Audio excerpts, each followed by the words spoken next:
ನನ್ನ ಪ್ರೀತಿಯ ಮಗುವೆ, ನಿನ್ನ ಜೀವನದ ದಾರಿಯಲ್ಲಿ ನೀನು ಇಂದು ಇಲ್ಲಿಗೆ ಸುಮ್ಮನೆ ಬಂದಿಲ್ಲ. ನಿನ್ನ ಅಂತರಾತ್ಮದ ಕರೆಯನ್ನು ಕೇಳಿ ನಾನೇ ನಿನ್ನನ್ನು ಈ ದಿವ್ಯ ಜ್ಞಾನದ ಬಳಿಗೆ ಕರೆತಂದಿದ್ದೇನೆ. ನಿನ್ನ ಮನದ ಗೊಂದಲಗಳಿಗೆ ಮತ್ತು ಭಯಕ್ಕೆ ಉತ್ತರ ನೀಡುವ ಸಮಯ ಈಗ ಬಂದಿದೆ. ಶಾಂತವಾಗಿ ಆಲಿಸು, ಈ ಮಾತುಗಳು ನಿನ್ನ ಬದುಕನ್ನೇ ಬದಲಿಸಲಿವೆ. ನಮಸ್ಕಾರ ಬಂಧುಗಳೇ, ಗೀತಾಸಾರ ಎಂಬ ನಮ್ಮ ಈ ಆಧ್ಯಾತ್ಮಿಕ ಮನೆಗೆ ನಿಮಗೆಲ್ಲರಿಗೂ ಆದರದ ಸ್ವಾಗತ. ಇಲ್ಲಿ ನಾವು ಪ್ರತಿದಿನ ಶ್ರೀಕೃಷ್ಣ ಪರಮಾತ್ಮನ ಅಮೃತವಾಣಿಯನ್ನು ಮತ್ತು ಪುರಾಣಗಳ ಮಹಾನ್ ಸತ್ಯಗಳನ್ನು ಸರಳವಾಗಿ ತಿಳಿಯೋಣ. ಬನ್ನಿ ಇಂದಿನ ಈ ಪವಿತ್ರ ಪಯಣವನ್ನು ಆರಂಭಿಸೋಣ.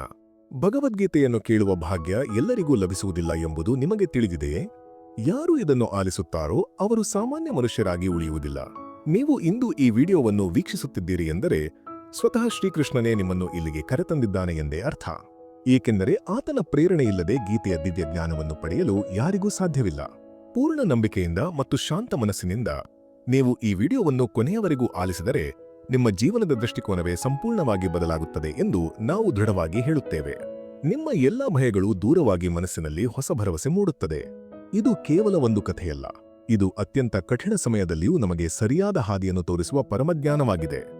ನಮ್ಮ ಸ್ವಂತ ಅನುಭವದ ಪ್ರಕಾರ ನೀವು ಪ್ರತಿದಿನ ಬೆಳಿಗ್ಗೆ ಮತ್ತು ರಾತ್ರಿ ಮಲಗುವ ಮುನ್ನ ಗೀತೆಯ ಈ ಸಾರವನ್ನು ಆಲಿಸಿದರೆ ನಿಮ್ಮ ಮನಸ್ಸಿನ ನಕಾರಾತ್ಮಕ ಆಲೋಚನೆಗಳು ತಾವಾಗಿಯೇ ದೂರವಾಗಿ ಶಾಂತಿ ನೆಲೆಸುತ್ತದೆ. ನೆನಪಿಡಿ, ಹಂಚಿಕೊಂಡಷ್ಟು ಸಂತೋಷವು ಹೇಗೆ ಹೆಚ್ಚುತ್ತದೆಯೋ ಹಾಗೆಯೇ ಭಗವದ್ಗೀತೆಯ ಜ್ಞಾನವು ಎಷ್ಟು ಜನರನ್ನು ತಲುಪುತ್ತದೆಯೋ ಅಷ್ಟು ಶ್ರೀಕೃಷ್ಣನ ಆಶೀರ್ವಾದ ಮತ್ತು ದಿವ್ಯ ಬೆಳಕು ನಿಮ್ಮ ಜೀವನವನ್ನು ಬೆಳಗಿಸುತ್ತದೆ. ಇಂದು ನಾವು ಭಗವದ್ಗೀತೆಯಿಂದ ಒಂದು ಅದ್ಭುತವಾದ ಕಥೆಯನ್ನು ನಿಮ್ಮ ಮುಂದೆ ತಂದಿದ್ದೇವೆ. ಇದನ್ನು ಕೇಳುವುದರಿಂದ ಮಾತ್ರವೇ ನೀವು ಬೇರೆಲ್ಲೂ ಸಿಗದ ಮಹಾನ್ ಬುದ್ಧಿವಂತಿಕೆಯನ್ನು ಪಡೆಯುತ್ತೀರಿ. ಈ ಕಥೆಯ ಮೂಲಕ ಸಾವು ಕೂಡ ದೇವರ ನಾಮಕ್ಕೆ ಹೆದರುತ್ತದೆ ಮತ್ತು ಯಾರ ಸಾವು ನಿಗದಿಯಾಗಿದೆಯೋ ಅವರು ಖಂಡಿತವಾಗಿಯೂ ಅಂತ್ಯವನ್ನು ಕಾಣುತ್ತಾರೆ ಎಂದು ನೀವು ತಿಳಿಯುತ್ತೀರಿ. ಇದನ್ನು ತಡೆಯಲು ಯಾವುದೇ ಶಕ್ತಿಗೂ ಸಾಧ್ಯವಿಲ್ಲ.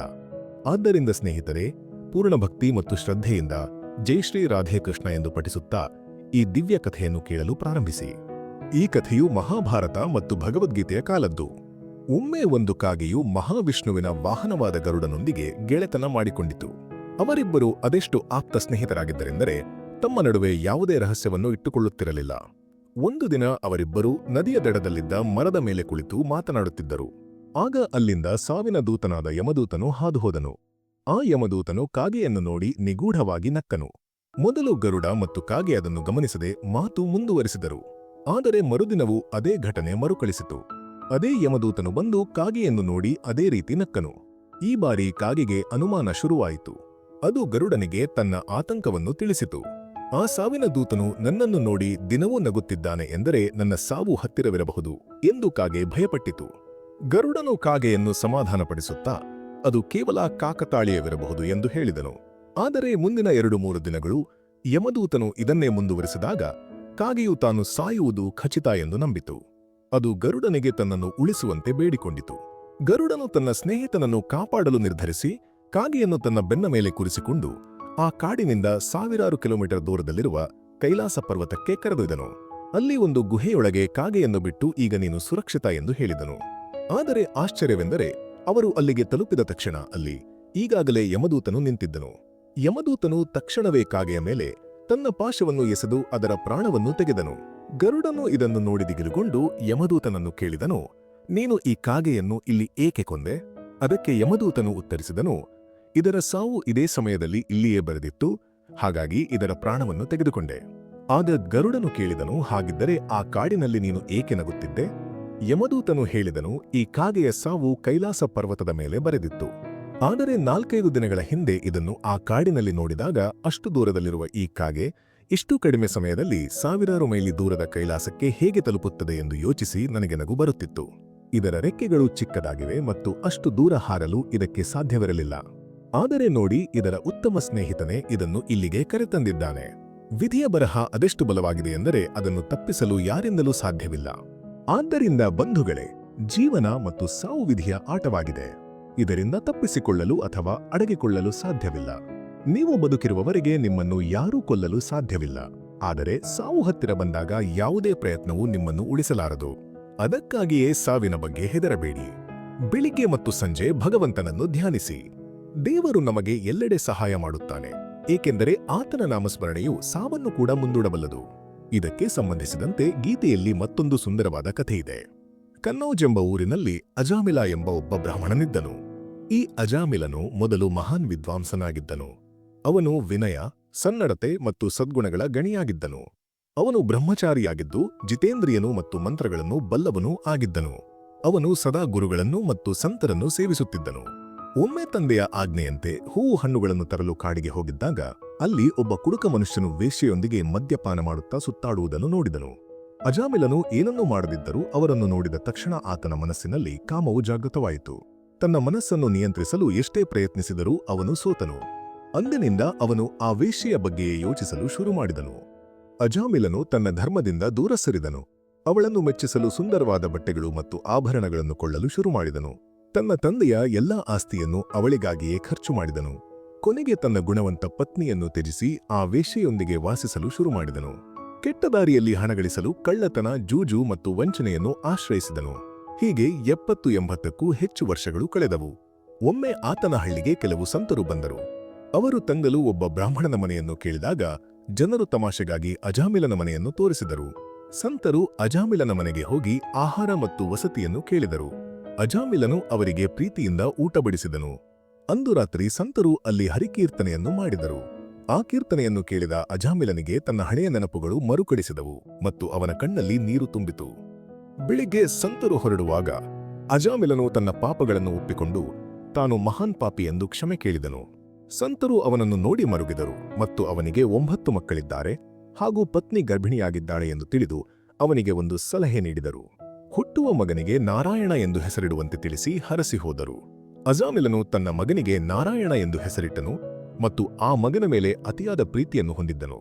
ಹಗಲು ರಾತ್ರಿ ನಾರಾಯಣ ಊಟ ಮಾಡು, ನಾರಾಯಣ ನೀರು ಕುಡಿ ಎಂದು ಮಗನ ಹೆಸರನ್ನೇ ಕರೆಯುತ್ತಿದ್ದನು.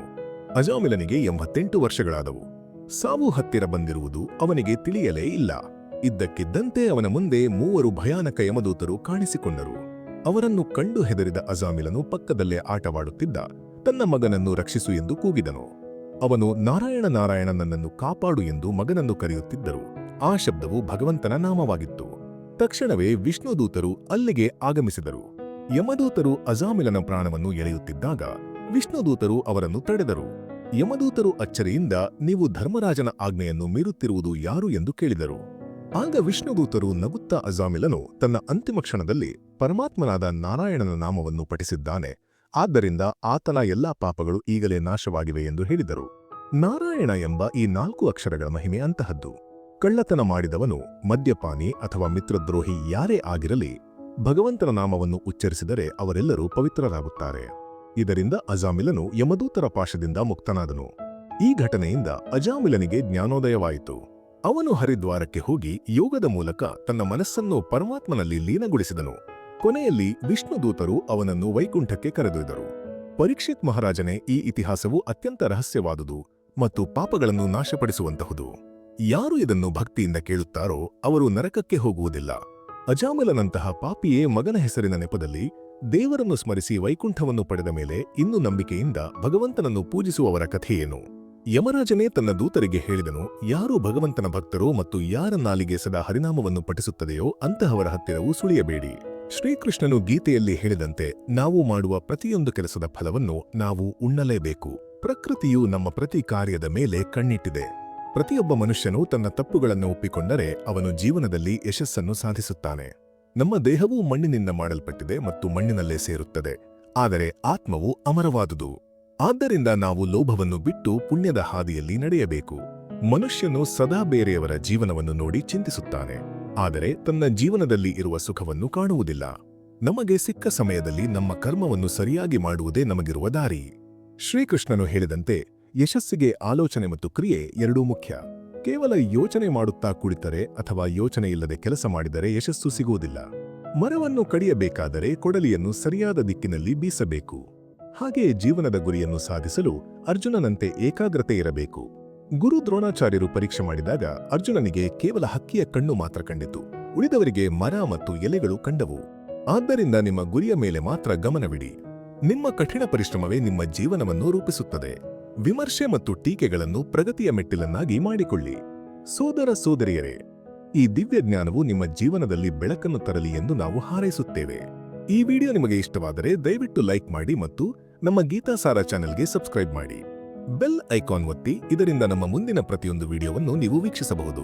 ನಿಮ್ಮ ಆತ್ಮೀಯರೊಂದಿಗೆ ಇದನ್ನು ಶೇರ್ ಮಾಡಿ ಮತ್ತು ಜಗತ್ತಿನಲ್ಲಿ ಈ ದಿವ್ಯ ಸಾರವನ್ನು ಹರಡಲು ನಮಗೆ ಸಹಾಯ ಮಾಡಿ. ನಿಮ್ಮ ಸಮಯಕ್ಕಾಗಿ ಧನ್ಯವಾದಗಳು. ಜೈ ಶ್ರೀ ರಾಧೆ ಕೃಷ್ಣ. ಒಂದು ಸುಂದರವಾದ ರೂಪಕದಂತೆ ನಮ್ಮ ಜೀವನವು ಒಂದು ಹರಿಯುವ ನದಿ ಇದ್ದಂತೆ ಮತ್ತು ಭಗವಂತನ ನಾಮಸ್ಮರಣೆಯು ಆ ನದಿಯನ್ನು ದಾಟಿಸುವ ದೋಣಿ ಇದ್ದಂತೆ. ದೋಣಿ ಇದ್ದರೆ ಮಾತ್ರ ಸಾಗರವನ್ನು ಸುಲಭವಾಗಿ ದಾಟಬಹುದು.